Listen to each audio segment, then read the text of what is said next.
Hi, everyone, and welcome to DesignTV by SANDOW. Today, we're going to be talking about some groundbreaking research and some amazing initiatives on how we can fight climate change with interior design. For any of you who have been following the conversations around carbon and carbon neutrality this year, we started there with some big pledges. Microsoft pledging to go carbon negative by the year 2040, Amazon signing on 3 major partners to go carbon neutral by 2030. So some amazing commitments this year. But within our industry, within architecture and design, a lot of the attention has focused on architecture, on structure and envelope, and the difference we can make there. Because as we look to bring down our carbon emissions, the focus has shifted to what we call embodied carbon. Embodied carbon, of course, being all the emissions, all that smoke and carbon dioxide we put in the air in the process of extracting materials, turning them into products and assembling those products into buildings, right? So all the things that happen before the building actually opens to the public and the lights get turned on. And that carbon that we call embodied carbon, we've focused most of our attention on sort of what we've understood as the big offenders,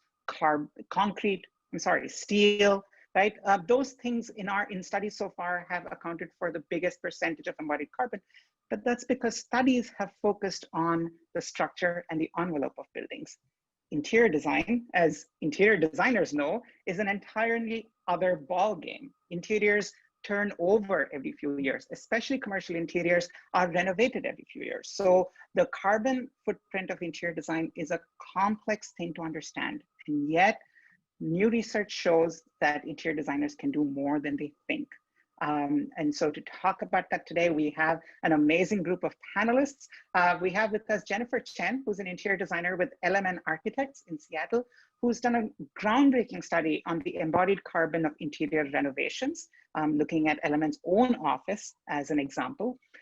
We have with us Lisa Conway, who is the VP of Sustainability Americas at Interface, which launched its first carbon negative products as part of the Embodied Beauty collection. Carbon negative meaning that it's not just that these products don't have a carbon footprint, but that they actually give back to the environment, they offset or sequester carbon. So that's absolutely fantastic. Also with us today is Meghan Lewis, who's a senior researcher at the Carbon Leadership Forum, who has studied the carbon footprint of a tenant improvement project at WeWork. Tenant improvement, of course, is one of the major fields of work for commercial interior designers in particular. So we're excited to hear what she has to say as well. Thank you all so much for joining me today. This is fantastic. Sure, thank you. Chen, you studied the renovations that your office has gone through since the building that it's a part of was built in 1960. So we're talking about a 60-year period and multiple renovations in that period. Tell us a little bit about what you found in terms of embodied carbon. Yeah, so the Norton building that our office exists in has been in existence for 60 years, but our office actually moved in 84, so we've been there about 36 years. Yeah, and like Avi was saying, you know, as an interior designer, I started really wondering what the impact it would be for the TI cyclical renovations, because a lot of times when we look at the finishes or the interior embodied carbon impact of a point in time or when the building is first built, it's only a fraction, sometimes, you know, 17%, something less than 20%. So it's not significant compared to structure and envelope. But when we used our own office as case studies, even only in the 36 years we've been in the building, we went through a cycle of renovation about every 9 years. And what we found was we studied the cumulative embodied carbon of all the renovations only through 36 years, and the overall embodied carbon impact is actually almost 3/4 of what structure would have been.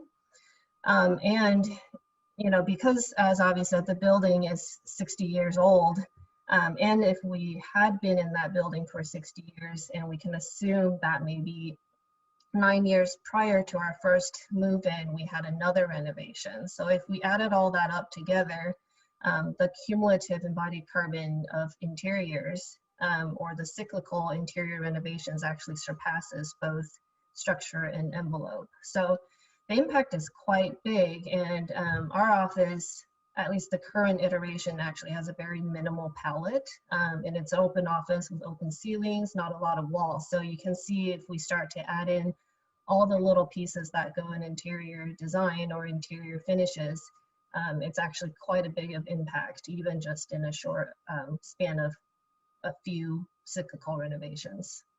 This is a huge deal. You know, I can't believe that, you know, for such a long time, we've entirely missed the idea that interiors are taken out and put back in every few years, and therefore that the embodied carbon would add up. You know, so what looks like 17% when a building is new, over time as tenants come in and leave and come in and leave, that's as much as, you know, the structure and envelope, which is what you found. It's absolutely astounding. But it also is a message of hope, right? It means that there's a lot that we can do as the interior design industry to contribute to that larger fight against climate change. So thank you so much, Chen, for the work that you've done. Meghan, I want to get into a little bit of detail with you. You worked on the single tenant improvement project, basically when we were moved into a space. That was a project that was done with IA Interior Architects and Carbon Leadership Forum, where you now work, actually conducted the study for you. What interior elements had the biggest embodied carbon footprints? Were there any surprises there? So as you analyzed all the elements within that single tenant improvement, what did you find? Yeah, so unlike the office that Jen just described, WeWorks aren't all open plans. So there's a balance of different types of spaces, and especially with some really small office spaces with just a couple of people. One of the things that was, you know, the largest element to consider in that study was the walls. So the glass and storefront in particular, the aluminum glass, and then following that, the interior walls. So the wallboard, the insulation, the studs. And so one of the things that that sort of shows you, especially with the interior walls, is that there's a lot that can happen before you need to sacrifice, because there are obviously a lot of beautiful low carbon products out there, but before aesthetics are really even competing, where there's a lot of data available and lower carbon solutions that are out there. And because this hasn't been as much of a part of the conversation so far, I think there's been some missed opportunities to take advantage of those. Because it's one of those both and, not either or situations. And then there was also a little bit, and this is looking ahead a little to what research still needs to happen around HVAC and lighting. Those were following walls for us. And so those are things where there aren't necessarily as obvious of solutions, but that's why we need to start thinking about it now. Right, absolutely. You know, I think that's really interesting, and you made an important point there. So, you know, while we have to care about the embodied carbon because it adds up over time, but any interior designer is responsible for the renovation that they're working on now. So you kind of have to think about your contribution to that cumulative carbon footprint. And within that contribution, you've pointed out something really important that, you know, before you start to talk about, oh, like, you know, we don't have options for this, options for that, the big contender is interior partitions and walls. And so, you know, making the right layout decisions itself can have a huge impact. You know, so thank you for pointing that out. As you said, MEP, so lighting and mechanicals, electrical, plumbing, there's still work to be done on that. We don't know fully the impact of those things. And of course, following that, if I'm not mistaken, you know, casework, millwork, furniture, and flooring definitely are close followers onto that as part of your study. So, you know, that's really interesting, is I think it gives us a hierarchy in terms of, you know, what we need to focus on in terms of lowering carbon footprint. Because we know that the little bit that we do now can make a huge impact over the life cycle of a building. And that's the power interior designers have. Lisa, can you talk to me about how Interface is responding to this idea? I mean, you've been thinking about this for a while now. Tell us about how you got to carbon negative with your new products and what the implications are. Yeah, so a lot of our history is obviously tied to our mission from 25 years ago, Mission Zero. So we've kind of been working to lower the carbon footprint of our products over those 25 years, and nobody cared. You know, like, no, there was no Metropolis, you know, gathering on embodied carbon. Like that was just not happening. So we definitely did have a head start. But I think one of the interesting things is when you have a goal that really sounds impossible, which was when we launched our new mission in 2016 to reverse global warming, how can we take that and apply it to products?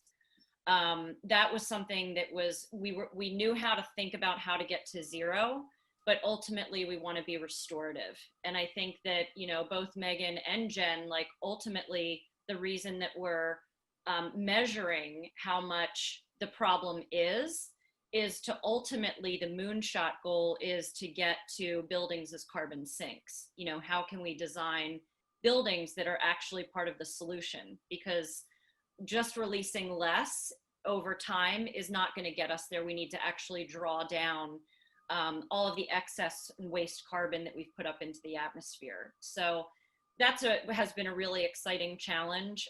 Carpet, if you're not paying attention, can be one of the big offenders, especially when you don't have a lot of walls. So really thinking about like, what are the hot spots of your space? WeWork is kind of unique in that there are a lot of partitions. We've moved a lot to open office in other types of cases. So flooring is a bigger contributor if you're not paying attention. So this is an exciting week that we're actually recording this because on Tuesday, we launched our first carbon negative carpet tile, which actually stores more carbon than has been released to make it. So that is just kind of pointing us towards what's possible, hopefully for a lot more products than just flooring, so that we can get to those, you know, carbon negative spaces, carbon negative buildings someday. That's been really an exciting kind of beacon, I think, in this conversation, because usually it's like hemp or, you know, something supernatural. It's not the materials that we're typically used to all the time. But now you can get a product that, you know, that performs and looks the same as it always has, but has this kind of additional feature of really being restorative to the planet. You know, this is the thing that interior designers have going for them, right? This is where we're lucky that we're in this industry because, you know, when architects found out that, you know, structure and envelope concrete had such a big, you know, carbon impact, it's taken years to find solutions for low carbon concrete. The nice thing about interiors is that, as Meghan pointed out, and as Lisa is saying, you know, we have manufacturers who have been on the forefront, sort of ahead of the curve on this, understanding that, you know, the day is going to come when they're going to have to lower their carbon footprint, and have kind of prepared for that. So we're lucky. We do have options for low carbon products available, not in all categories, but certainly in some high impact categories, you know, and flooring being one of them. So thank you so much, Lisa, for taking us through that, because I think that's really important.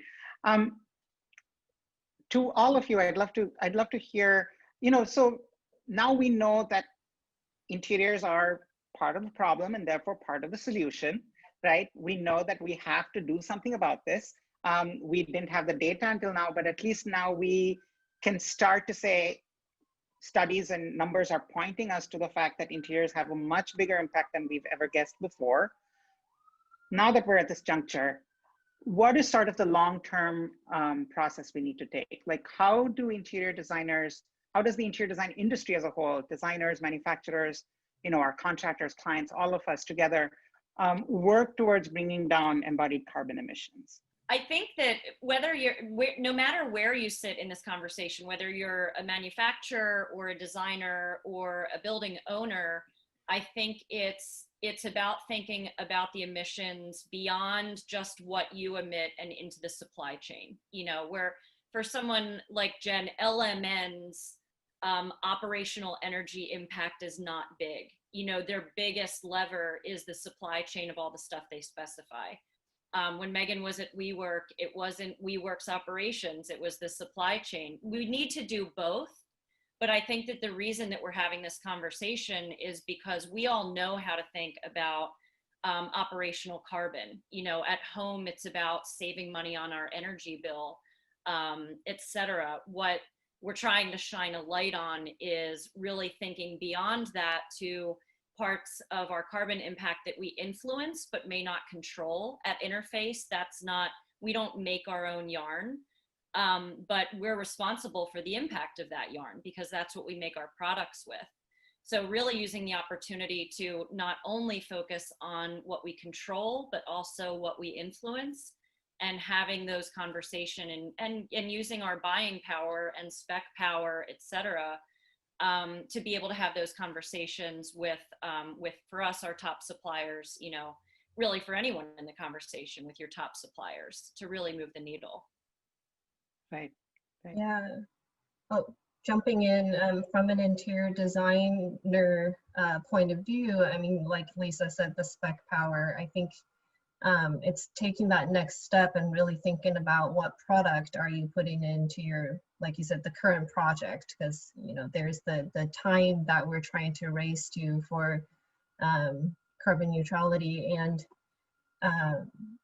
comparing the products and knowing what's out there and continuing to kind of push for transparency is the level that I think we've been communicating to the manufacturers at. And then now is the time that we can now take the next step and really compare the information that we get from this disclosures from manufacturers and understanding what decisions you can make to lower your impact in your practice. Yeah, and jumping in a sort of thinking even beyond just exactly what product you use, which is a super important part of actually following through on making design decisions around embodied carbon. But I tend to think of it as sort of reuse, reduce, replace, optimize as a sort of 4 steps for your embodied carbon. I think some of those steps are going to continue to become easier to do over time as better solutions. So reuse, for example, right now is an area that is still somewhat, you know, it's at the beginning of having a better reuse marketplace in the US, you know, whether that's refurbished furniture or actually just harvesting building materials at the end of a building life so that they have a longer life. And then for reducing products, if it's a really high impact product, then use less of it. And then the sort of replace and optimize are more thinking about looking at different kinds of products that you could be using. And then optimize is really okay, I'm picking a carpet. There's a carbon negative carpet, and then there's one that has a high impact. That's hopefully a no-brainer. Yeah. Right. I'd love to talk a little bit about sort of the end of life of projects as well. From all of your point of view, you know, obviously that's the key thing for interior designers, right? So we're designing this project. We know that, you know, in 10 years or so, it's going to be renovated in some way. And, you know, whether it should be or not, we can have that conversation. But, you know, continuing the status quo now, we know that, you know, 10 years renovation is likely going to happen. How do we plan for that 10-year mark as sort of responsible stewards now? So if you're specifying and making decisions for a project now, what are some of the things we should keep in mind, you know, for looking at sort of that end of life or demolition, disassembly, you know, all of that stuff? Yeah, I really want to reiterate the importance of the point that Meghan made in terms of reuse and that end of life. And I think of the circular economy concept, and I tend to think of carbon as something that you invest and not something that you want to spend. So if you can recapture a material and extend its useful life, you're kind of putting that carbon back into process and you're not just wasting that. And we talked about this a little bit in that if a building owner can go into a building and see what is in the building as something that has value after its current renovation cycle, then you can put that back into the next renovation and save not only in the economy sense, but also in terms of lowering the embodied carbon, because you're not putting something into the landfill and having to buy something new. And if we can design for deconstruction as much as we think about how something go together, then that would also help that process, because then you can easily take something apart and keep its value without damaging the material. So that's something that would be interesting to put into practice. Mm-hmm. Yeah, and there are some solutions that are out there that are a little, they're not quite as exciting because they're basically involve paperwork and contracts, fun things like that. But for example, there are carpet take-back programs. There are furniture reuse programs where at the end of a project's life, they can be donated or bought by other companies. But that involves really educating the project team, including the owner. And so having seen this from both the architect's point of view as well as the owner's point of view, that's a communication point that gets dropped sometimes because, I mean, it's difficult. It's 10 years out. So there's a high likelihood that everyone on that team could be different. And so making sure that it's written into documents in a way that people can find it later is tricky, but we need to get better at it.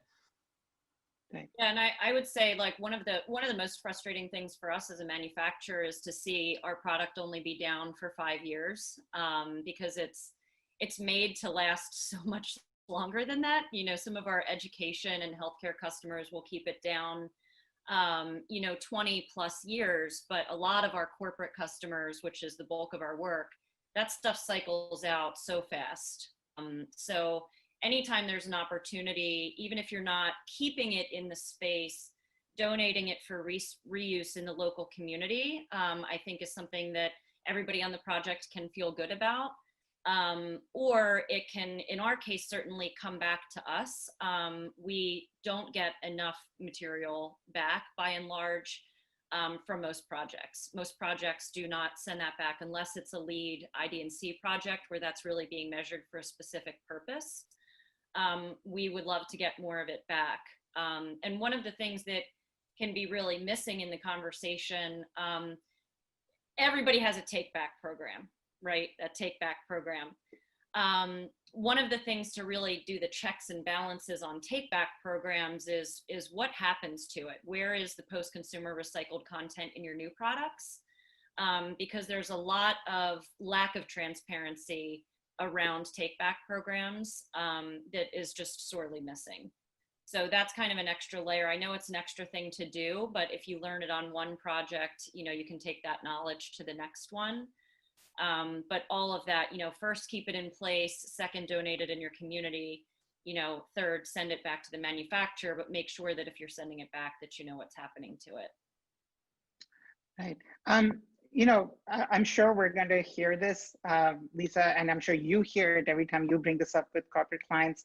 I know Jen, you will relate to this as well, right? It's often like it uglies out before it wears out, right? So people want to change things because they want change. They want to change in their environment. They want, they have a different philosophy. They moved into a space that was occupied by somebody else, right? So there's a lot of reasons why interiors get ripped out. There's lots of cultural reasons. And I'm just wondering if we can reflect a little bit on the cultural shift that we need to foster as interior designers. What kind of, aesthetics do we need to be open to? How can we change this culture of renovation without, designing ourselves out of a job?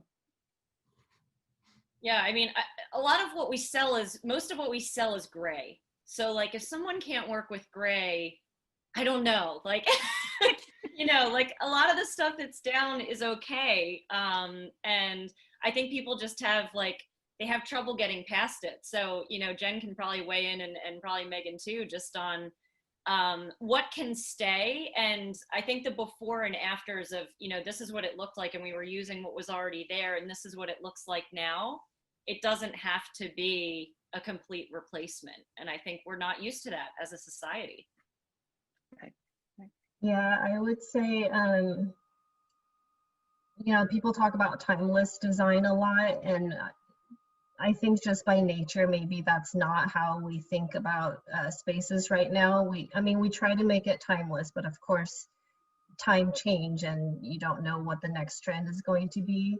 But I think really thinking about the longevity and why you really need something in the space versus it's easier to rip everything out, but being that steward for every material that you put in, like Lisa said, like if you chose it, there must be merits to it. How do you make or extend its life and its useful life? And if not, have a plan for that end of life where it's not going to the landfill.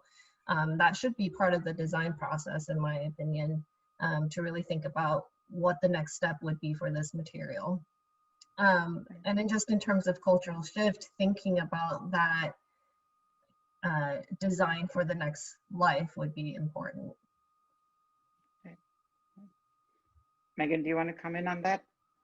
Yeah, I mean, I think it's also thinking about which, and this goes back to designing for disassembly, thinking about each product and what the components are and whether all of them need to be replaced is another approach. So the same way that carpet developed tiles so that you could replace just individual tiles, thinking about things like furniture and other upholstery where, I mean, they need to be able to be taken off part of it. So you're not throwing away a metal or high quality wood product just because you got a stain on one part. And that goes the same with, you know, the uglying out problem. It's fine, then change the fabric, but don't get rid of really durable, high quality products before they need to be done. And I think part of it also does come to, you know, talking to owners about whether that needs to happen. And for some, I mean, in some things, you know, yeah, when I was at WeWork, there was a lot of people want their specific brand on every single piece of furniture. And then every time that changes, does that really all need to be turned over?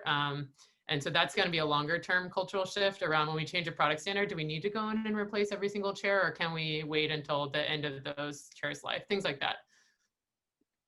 Right, absolutely. I mean, you know, it seems like the fundamental way in which our interior design is distinct from maybe the practice of architecture. And I just want to say, even though we've been treating these as two sort of isolated professions, they're of course linked and they're almost, you know, melded into each other these days. But, you know, the thing about interior design or interiors work in general is that, you know, we have to go into the project considering that we're picking up the baton from the last interior designer that touched that space, really having respect for their work as we go into our work. You know, it seems to be a way for us to at least build that culture that all of you have talked about, really, you know, in terms of having respect for the materials that are already there. I'd love to close this out with maybe one thing from each of you that you wish interior designers would start paying more attention to. You've mentioned a lot of things already. You know, just pick one that people can start doing now in their work, you know, to start paying attention now that we know that our work has such a huge impact on climate change. Yeah, I'll start. I mean, the thing that comes to mind for me is that I meet so many interior designers who are passionate about climate change, but will leave the work of carbon impact of buildings to architects and engineers. And I think that this whole conversation and tools that have come online, like the EC3 tool, you know, it gives you a place to start so that you can actually be part of the conversation, because the impact is huge. The impact is so much bigger in those specifications than what you do in your personal life. So, you know, I'll meet vegans who, like, they do all these amazing things, you know, in their personal life, but then when it comes to spec, it's like, oh, I just never have the right client, you know, so they'll spec whatever. So really just, it's all one life, you know, so if we can tie those things together, we can make huge impact, and we are an important part of the conversation. Yeah, kind of piggying back on that, I would say the biggest thing I think for interior designers is to know that you have the power and to push yourself into that conversation early on, and, you know, set the sustainability goals with your internal team, with the client, and that will really help you in the long run. And this is coming, of course, secondary to really understanding what your own impact is, excuse me, and how you can make that difference. Yeah, and I'd say if you want to further educate yourself, there are those two studies that the Carbon Leadership Forum has done are available. You can download them and look at what those impacts are over time, as well as diving into a specific project.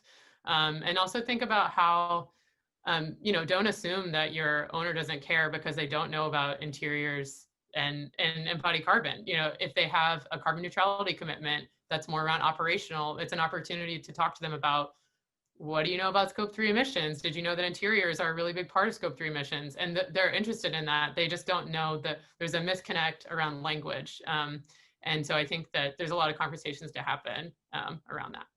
That's a great point. Right, absolutely. You know, I started this conversation talking about the big commitments that big tech has made in this past year to carbon neutrality or carbon negativity.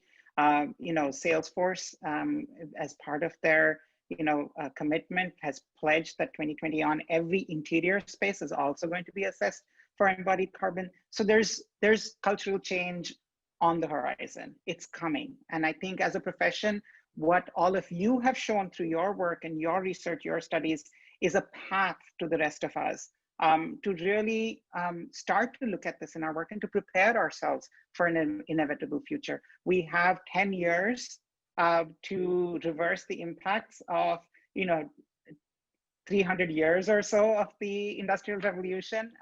There's a lot of carbon dioxide and methane and stuff that we've put in the atmosphere that we need to take back.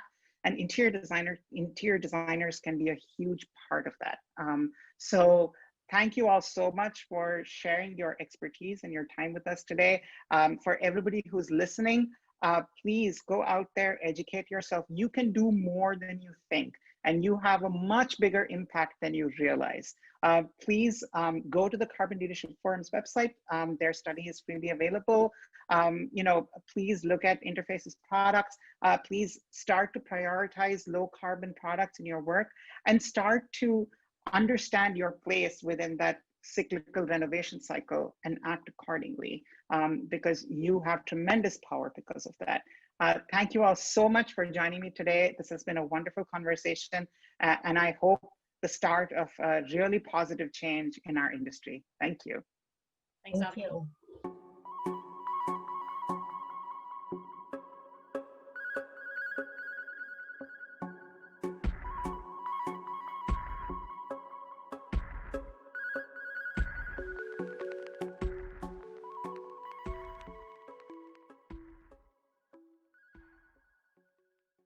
Hello, I'm Helene Oberman, Managing Director of Interior Design Magazine, and I'd like to welcome you to Product Live. This is our series that delves into the products and trends, grabbing the industry, and in real time, look at the minds behind the design. So it began with a mission to reverse global warming. They stopped seeing carbon as the enemy and began to use it as a resource. Taking its cue from nature, Interface has learned to work with carbon, using it as a building block to engineer better products. And now, with the goal to make products with the lowest carbon footprint possible, Interface is designing products that go well beyond neutral in order to restore the health of the planet. With me today to discuss Interface's product innovation to reduce their carbon footprint is Kari Pei, Vice President of Global Design, and Lisa Conway, Vice President of Sustainability for the Americas. Welcome, ladies. It's so lovely to have you on today's program. Hello. So, diving right in. So with your Mission Zero challenge now met, congratulations.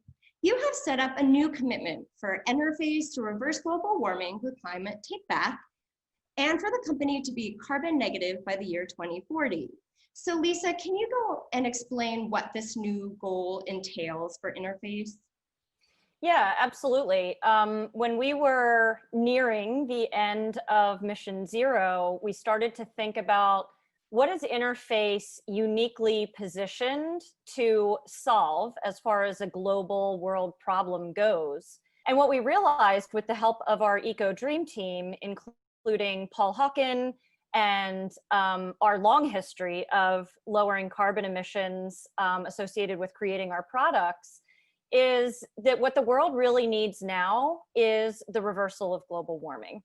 And this is not just about, quote unquote, the environment or polar bears. This is about restoring the health of our ecosystem, including to benefit us. So what it means for us is that we're not just looking at zero as a goal, we're actually looking at negative as a goal. And negative is kind of a strange thing, term to use, especially in design. But negative is a positive thing. That's the biggest thing to remember. The negative is actually a measurement, and it's a measurement of storage of carbon in a product, especially because they're plant-based and absorb that CO2 from the atmosphere. So we're really excited about what this can mean for our company, and then also what it can mean in terms of a product, which is what makes it really real for people. So really, how did you guys decide upon this approach to take to carbon negativity? Yeah, I mean, most of our listeners probably know that Interface has been on mission zero since 1994. So that was all about us eliminating any negative impact our company had on the environment by the year 2020. We declared success on that last year, but prior to the end of that mission, we started to think about what's next for Interface. You know, we're not a brand that rests on our laurels, and we wanted to think about what we were uniquely positioned to really give the world. We're not a huge company. A lot of the work that we do and the measurable impact that we have is through our ripple effect, through our brand reputation and getting others to do these large things. So what we started to land on was actually the reversal of global warming. So no big deal, you know. We love a good mission that sounds impossible. It's exactly what Mission Zero felt like when we set that back in 1994. And, you know, it really started to put our innovation team in a different place. We're no longer aiming for zero negative impact. We're now aiming for positive impact, which is actually measured as carbon negativity. So a little bit confusing. Carbon negative is climate positive. So that's really the way to think about it, because there's a lot more of this jargon that's out there. And what happened for us is we launched our mission of climate takeback in 2016. In 2017, we developed a prototype carpet tile that was in fact carbon negative. So if you remember just the number 6 out there generally, the carbon impact of that carpet tile was -2. So it actually showed that we could store more carbon in a product than having been released through its creation. And then we started to commercialize the backing. And here we are this month, it's now October, and we'll be launching both our Sequest backing platform, which is carbon negative backings, and then also 3 products that Kari has designed that are actually carbon negative in their totality. So the face and the backing, the whole product. So super exciting, and also luckily super beautiful, because no one would specify them if they weren't gorgeous. Well, speaking of the collection, so obviously staying true to your sustainability mission and really to your need to uphold design, performance, and beauty, you are launching a new collection, apropos Embodied Beauty, which is directly aligned with your goal of carbon negativity. So Lisa and or Kari, is a good time sort of to jump in and tell us a little bit more about the launch of this new collection. I'll hand it to Kari. She's been behind the scenes of designing this beauty. Well, the collection consists of 6 products and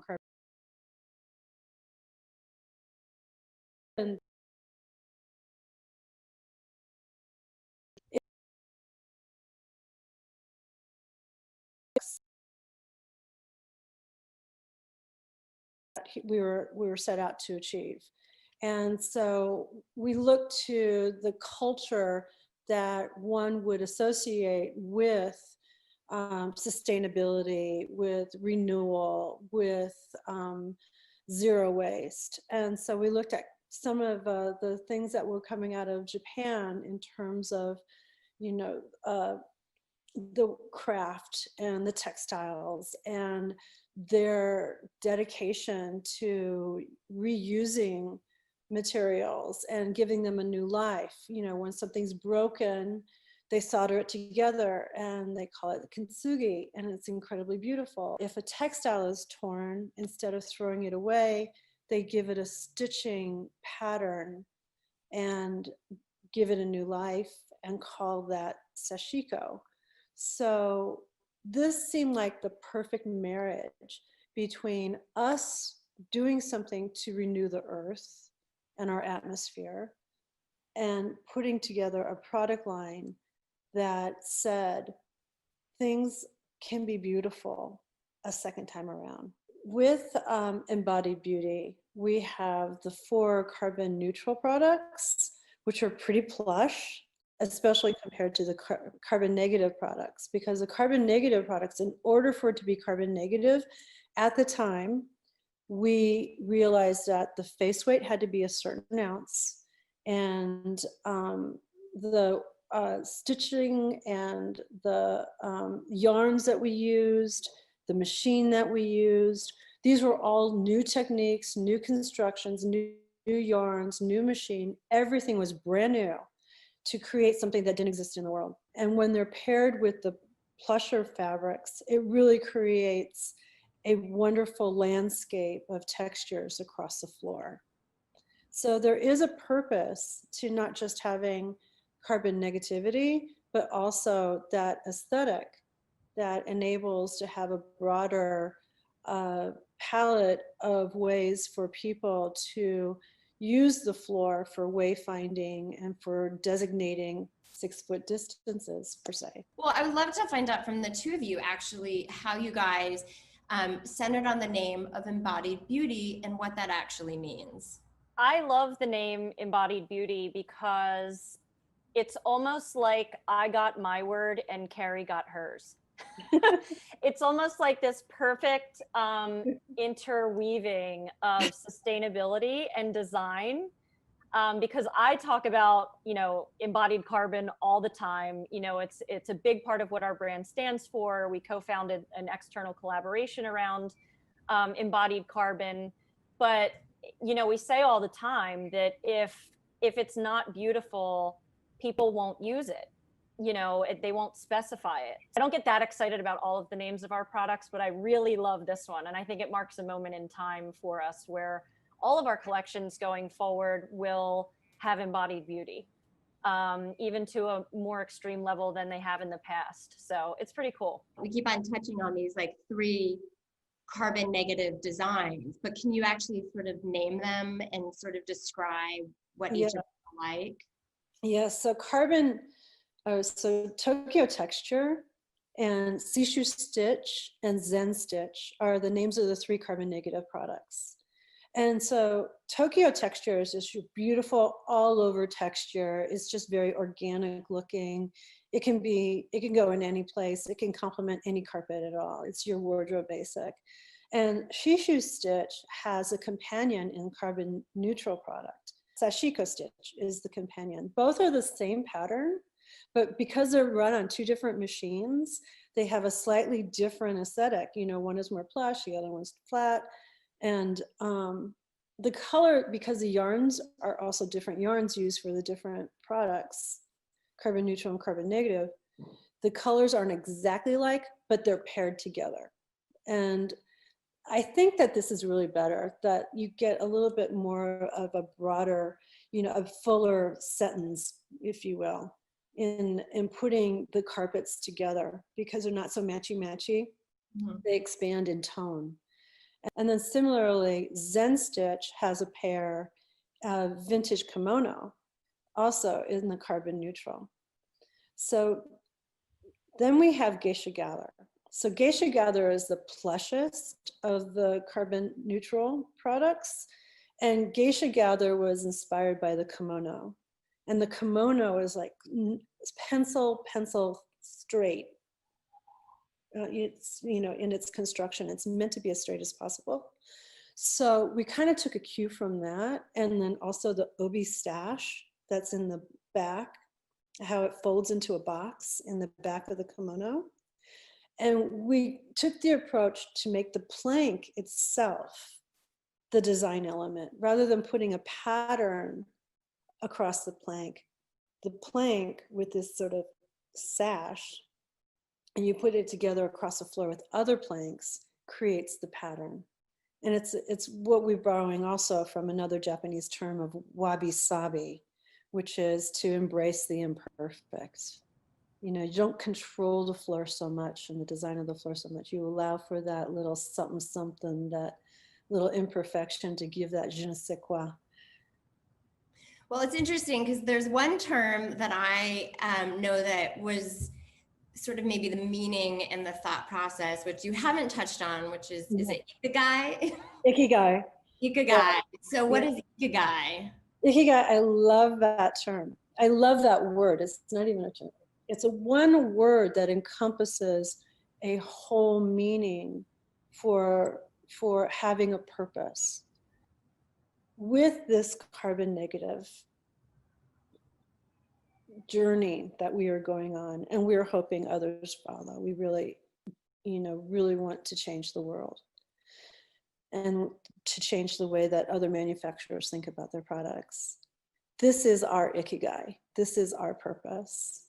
And so that Ikigai embodies really the whole idea of embodied beauty, the Japanese crafts to be our inspiration, and